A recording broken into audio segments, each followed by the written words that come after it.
হরে কৃষ্ণ, রাধে রাধে। মৌমিতা পরিবারে তোমাদেরকে জানাই অনেক অনেক শুভেচ্ছা ও অভিনন্দন।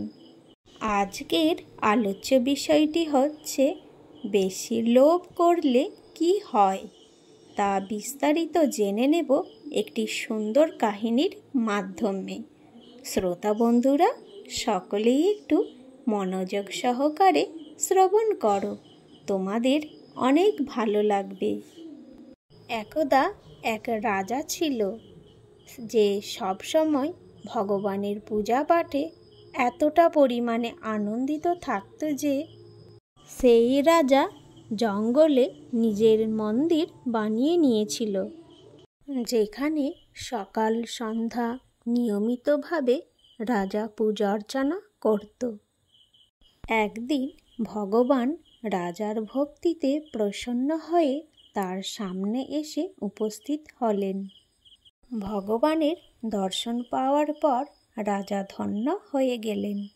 এরপর সেই রাজা ভগবানকে বলতে লাগল, হে দেব, আমি কি আপনার কাছে কিছু চাইতে পারি? তখন ভগবান বললেন, হ্যাঁ, অবশ্যই, তোমার ভক্তিতে আমি অতি প্রসন্ন হয়েছি, আর এই কারণেই আমি এখানে এসেছি তোমার ইচ্ছা পূরণ করতে। তখন ধর্মাত্মা রাজা উত্তর দিলেন, হে দেব, আপনি তো আমাকে সব কিছুই দিয়ে দিয়েছেন, না কোনো আমার ধনসম্পত্তির অভাব রয়েছে, না আমি সন্তান সুখ থেকে বঞ্চিত হয়েছি, কিন্তু আমি আপনার কাছে নিজের প্রজাদের জন্য কিছু ইচ্ছা রাখতে চাই। হে দেব, কৃপা করে আমার সকল প্রজাদের আপনি দর্শন দিয়ে তাদের মনস্কামনা পূর্ণ করুন। ভগবান রাজার এই ইচ্ছাটি পূরণ করতে রাজি হয়ে গেলেন, কিন্তু ভগবান এই শর্তটি রাখল যে আমি এই সময়ে এই স্থানেই দেখা দেব, যে আমার কাছে আসতে পারবে শুধুমাত্র সেই দর্শন পাবে, বাকি কেউ পাবে না। রাজা ভগবানের এই শর্তটি মেনে নিলেন, আর রাজা তার রাজ্যে ভগবানের দর্শন পাবার এই কথাটি চারিদিকে ছড়িয়ে দিলেন। পরের দিন রাজার রাজ্যের সকল জনগণ সকাল সকাল স্নান পর্ব সেরে নিয়ে হরির দর্শনের জন্য সঠিক সময়ে হরি ভজন গাইতে গাইতে সেই স্থানের উদ্দেশ্যে যেতে থাকল।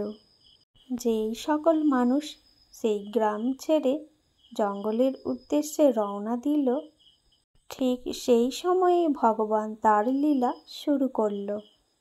ভগবান রাস্তায় অনেক ধন সম্পদ ছড়িয়ে রাখলেন।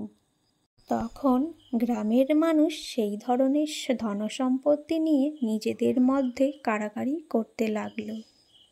তখন রাজা তার প্রজাদের বোঝাতে লাগল যে আর কিছুটা দূরে ভগবান রয়েছে, তোমরা যদি একবার দর্শন পেয়ে যাও তাহলে এই ধনসম্পত্তি তার কাছে তুচ্ছ।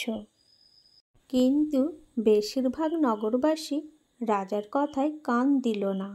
আবার কেউ কেউ বলল, হে মহারাজ, আমরা অনেক জায়গায় ঋণী রয়েছি, এই ধনসম্পত্তি পেলে তা শোধ করতে পারব। তখন গ্রামবাসীরা বলল, হে মহারাজ, এই ধনসম্পত্তি আমরা বাড়িতে রেখে তারপরে আসছি। বেশিরভাগ নগরবাসীরা রাজার কথা বুঝতেই চাইল না।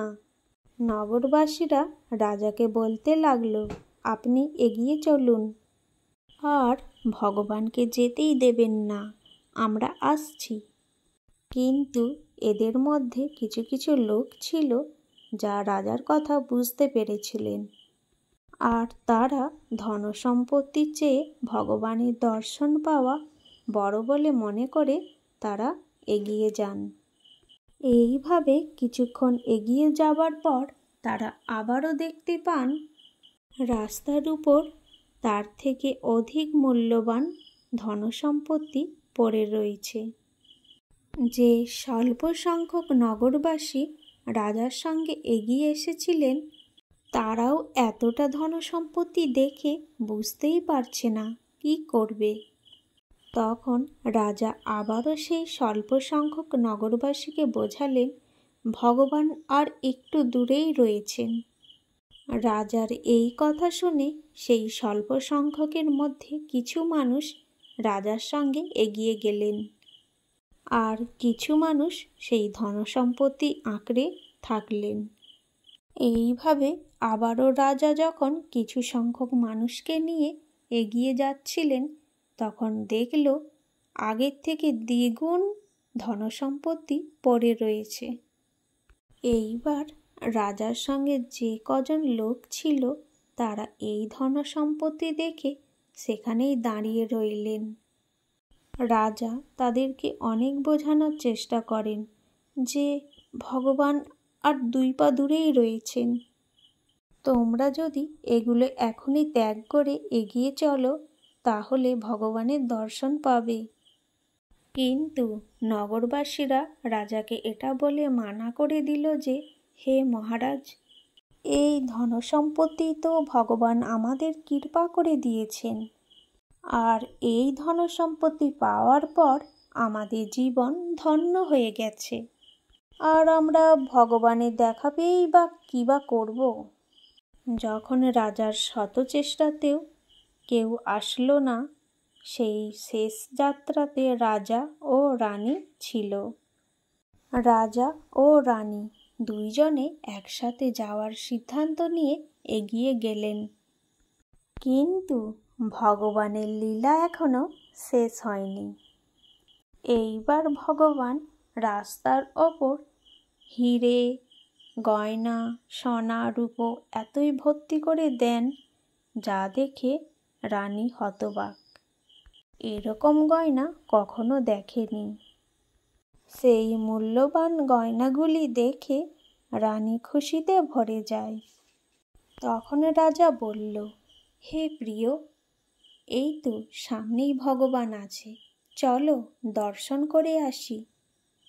তখন রানী রাজাকে বলল, এরকম ধনরত্ন, গয়না, হিরে আমি জীবনে কখনো দেখিনি। এইগুলো আমাকে অর্জিত করতে দাও, ভগবানের দর্শন আমি অন্য সময় করে নেব। রানীর এই কথা শোনার পর রাজা ভগবানের দর্শনে একাই চলে গেলেন। এরপর যখন সেই রাজা ভগবান দর্শনের জন্য উপস্থিত হলেন, তখন ভগবান রাজার দিকে তাকিয়ে একটু হেসে বললেন, হে রাজা, তুমি তো তোমার প্রজাদের আমার দর্শনের জন্য নিয়ে আসতে চেয়েছিলে, কিন্তু এখন কি হলো? রাজা উত্তর দিলেন, হে ভগবান, তোমার দর্শনের জন্যই সবাই একত্রিত হয়ে বেরিয়েছিল, কিন্তু আসার পথে রাস্তায় কিছু না কিছু বিষয়ে কিছু না কিছু দেখে কেউ সোনার জন্য, কেউ ধনরত্নের জন্য, কেউ টাকা পয়সার জন্য আটকে যায়। তারা তো লোভ সামলাতে পারেনি।